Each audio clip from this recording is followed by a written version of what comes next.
Hello, I'm Dr. Manuel G. Saldivar. I'm a cognitive psychologist and a university faculty member.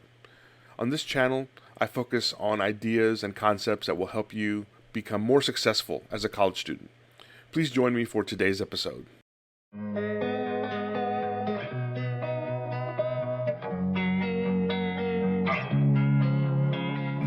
What is online learning?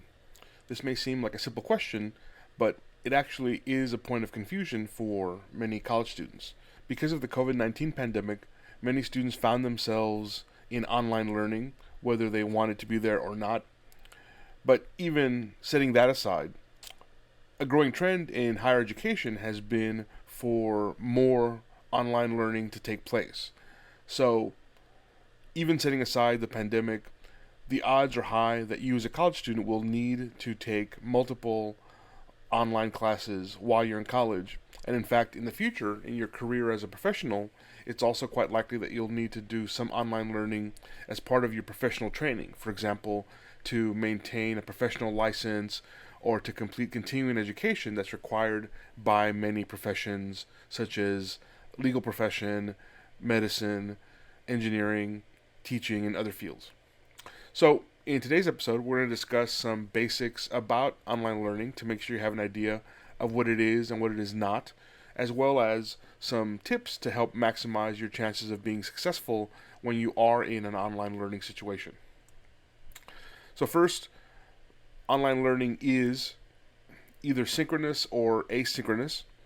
Synchronous refers to a course that, while conducted online, does have scheduled meeting times, typically by video conference. So you may have a synchronous course where your professor or the syllabus or both will tell you that for this course we will meet every week on Thursdays at 6:30 p.m.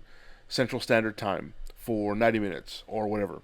So this is important to understand because sometimes students are confused and believe that all online learning is asynchronous. Asynchronous means that you do not have any scheduled meeting times. The coursework is completed entirely online, but there is no expectation that you ever have to join a group, whether by video conference, phone conference, online chat, or any other kind of way.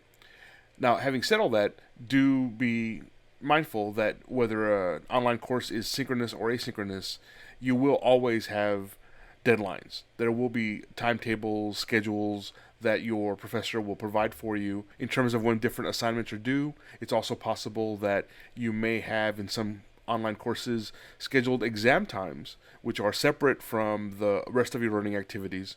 So these exams would not necessarily be considered a class meeting because you're not necessarily meeting with your classmates or your professor, but you may need to log on during a certain time period in order to complete a test, especially if it's a test that might be proctored via video conference. In other words, you sit in front of your computer answering questions online, but you're required to have a webcam turned on facing you so that a proctor somewhere else, often a teaching assistant that works with your professor, is monitoring your test taking. Now, online learning is also convenient. This is one of the reasons why online learning has become so popular in higher education. Students have busy lives, as of course do professors and everyone else. By offering these online learning opportunities, you are able to avoid commuting to and from campus and having to drop everything before your commute. Obviously, most of us, if we're going somewhere, we don't just walk out the door. We usually need some time to prepare, to get dressed. If we have families or other obligations, we may have to make preparations in order to be able to leave, to go to college campus. So there's a convenience factor that comes with having online education available to you. And then finally, online learning is, or perhaps I should say can be, very effective. Sometimes students worry that they won't get the same educational opportunities, the same quality of education in an online course. Evidence shows that overall this is not the case. Online learning can be just as effective as the learning experience you would have in a face-to-face classroom. However, online learning, of course, is different from regular face-to-face learning. So ultimately, it is up to you to make the experience what you want it to be. What online learning is not is hybrid or blended learning. And this is also terminology, vocabulary terms that sometimes confuse students, so I wanted to clarify them here. You'll hear these terms hybrid learning or blended learning used at the college or university level, oftentimes interchangeably. They do basically mean the same thing, but the idea that they're trying to represent, hybrid or blended learning, is a model or an approach to learning where you as a student do have some stuff you're expected to do online. It may be quizzes or tests. You may have readings that are posted online, for example, on what are called course management systems. Blackboard is probably the most common or most popular. So you have stuff to do as part of your course that is found online or must be completed online, but you do still have an in-person, face-to-face component to the course. For example, in my case, I've been teaching hybrid or blended for many years now, so my students will have readings, assignments, and other activities that are posted to the course Blackboard site, but we do still meet once per week face-to-face.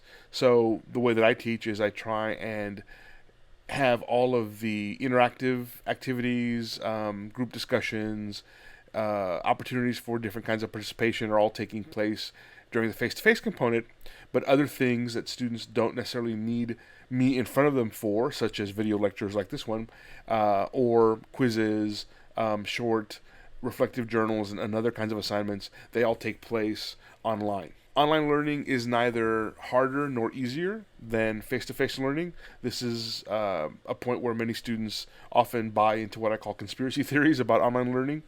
We have a lot of evidence going back for more than 20 years now looking at online learning, and there is evidence from all different levels, whether it's K-12 or higher education, that online learning overall is not harder or easier than traditional face-to-face learning.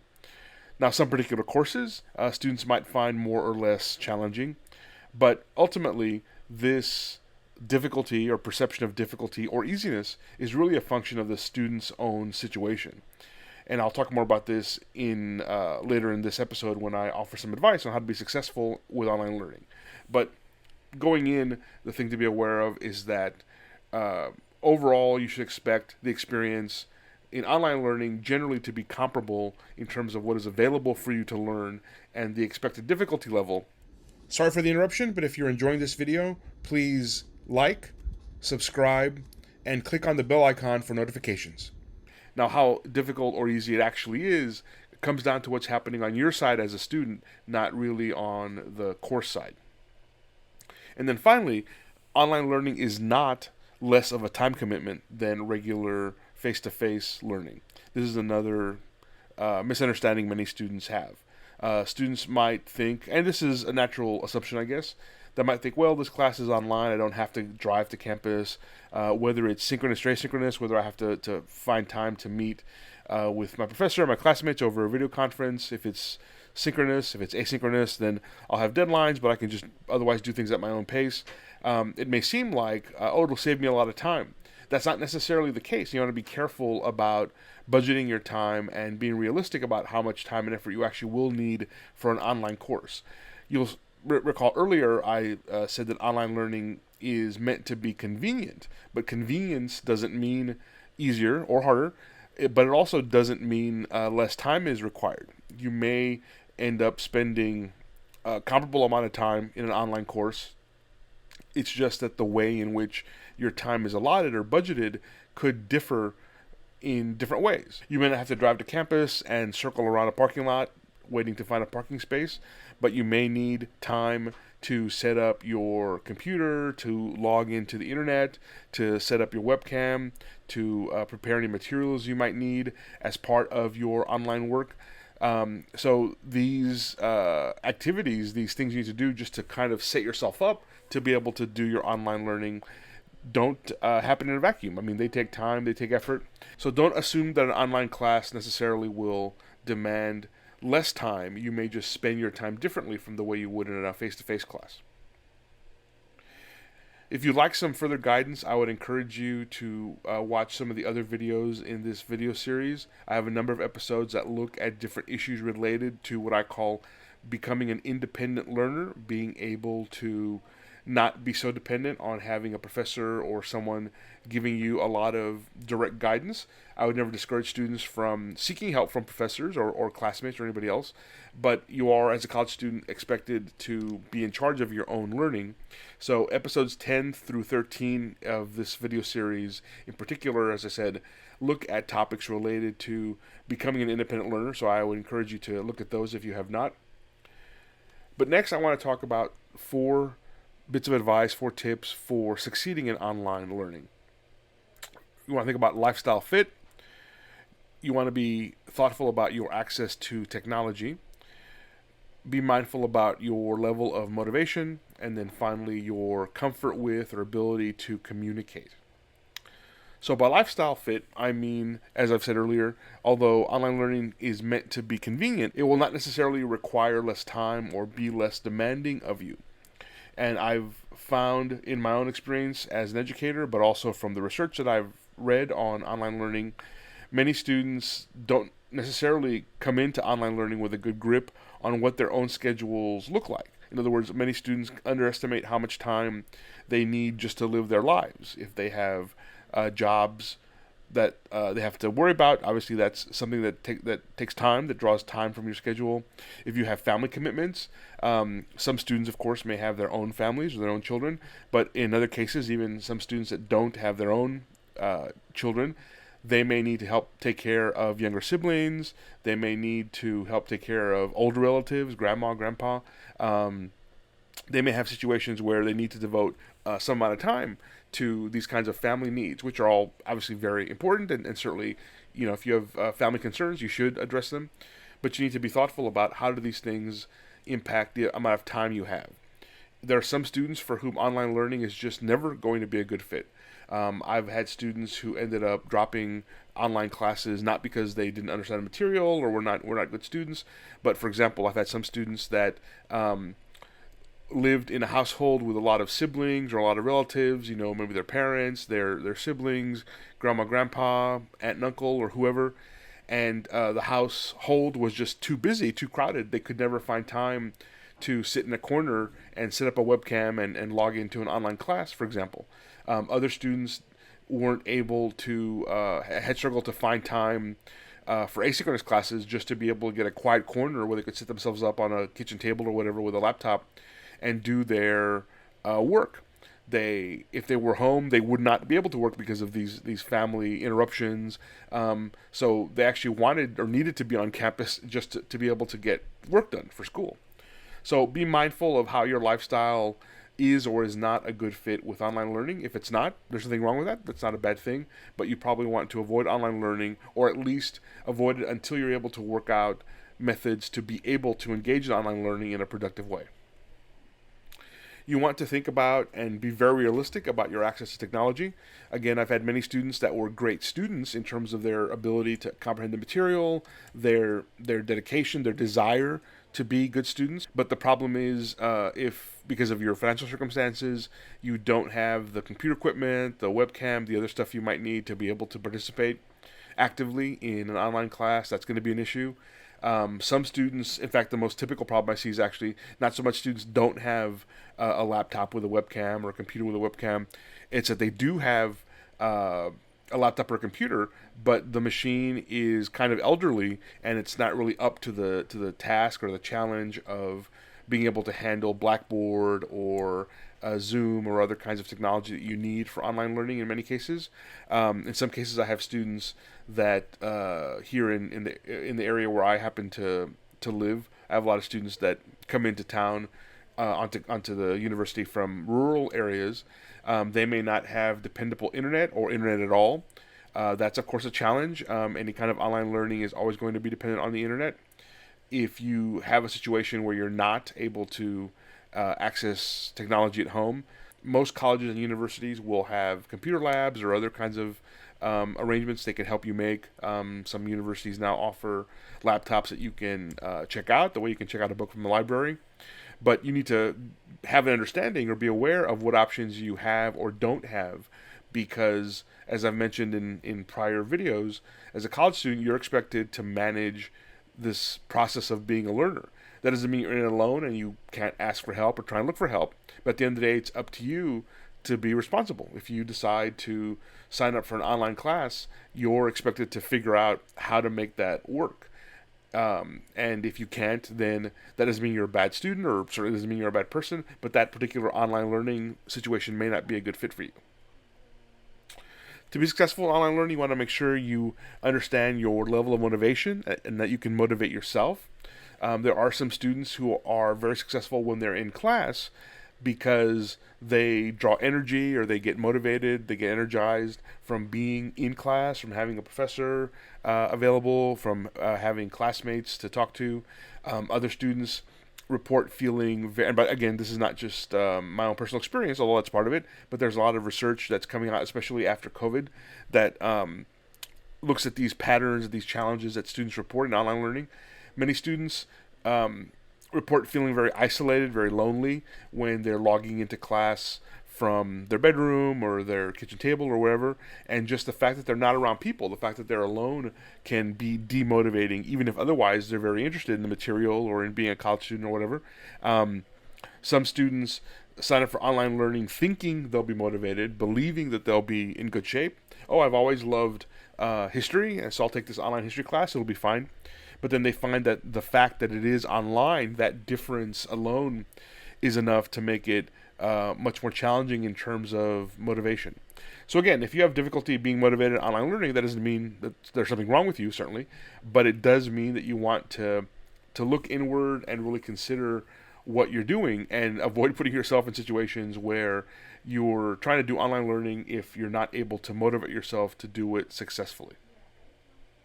Finally, when you are in online learning, you also need to be sure that you have a good grasp of the communication demands that are going to be placed upon you as a student. For example, I have a number of students that in my particular university who are whose first language is not English, so they have an additional challenge, additional complication as college students, on top of the other challenges that all college students have, which is that they're having to communicate with me, with their other professors, with financial aid, with whoever, in a language that isn't necessarily their first language. And most students work that out. It's not impossible to do. But if you have discomfort writing in English, for example, in an online class, you're probably going to have, at a minimum, a need to email your professor, perhaps email classmates. You're probably going to have to post to online message boards, or otherwise submit written assignments online. And if you struggle with writing English, again, that doesn't mean you're a bad student, but that is going to be a challenge for you. So you want to be prepared for it, and take steps to address that issue. For example, by communicating, working with your university's learning center or writing center to get some tutoring, some advice, some guidance on written communication. If you are just a shy person and you feel awkward contacting someone by email, or interacting with people by posting on bulletin boards, on online discussion boards that may be part of a course, this will be a challenge too, obviously. So again, being shy is not a bad thing, doesn't mean something wrong with you, but that's a challenge you're going to have in an online learning environment. So either be prepared to work through that, and again, you can often get guidance. For example, if your university has a counseling center, often they can help you become more comfortable with communicating with others, mitigating your shyness. But again, as the college student, as the adult that's choosing to be in online learning, you need to take the steps to be able to make yourself comfortable communicating. Because in particular, in an online class, this is a vital skill to be able to make sure that you get problems addressed, you get help when you need it, you're able to certainly complete or fulfill assignments. So this is a piece that students often don't think about, and then something happens, they have some problem, some struggle, and all of a sudden it becomes a much bigger deal than they anticipated. This business of needing to be able to communicate with others in an effective way. So, to review today's episode, we talked about learning online and issues associated with it. I helped you develop a definition of what is online learning. What do we mean by online learning? We talked about how it is not hybrid or blended learning. It's not necessarily easier or harder than regular in-person face-to-face learning, nor is it necessarily something that requires less time. But it can be synchronous or asynchronous. It typically can be convenient, and that doesn't mean easier or less time, it just means convenient. And it can be just as effective as regular face-to-face learning. We also talked about 4 points you need to keep in mind to ensure you're being successful in online learning. You want to make sure that online learning is a good fit with your lifestyle, with your life situation. You want to make sure that you have adequate technology access. You want to be mindful about your level of motivation and be able to motivate yourself as an online student. And then finally, you want to make sure that you have the skills necessary in terms of communication to be able to ask for help, ask questions, interact with your professor, with classmates as necessary, again, in order to be successful in online learning. I hope you found this information helpful. If you enjoyed this video, I hope you'll click on the thumbs up icon below. And if you really enjoyed it, please subscribe to this channel and turn on notifications by clicking on the bell icon. YouTube will notify you of future videos added to this channel. Remember, college success is challenging, it takes work and effort, but it is certainly within your grasp. Good luck.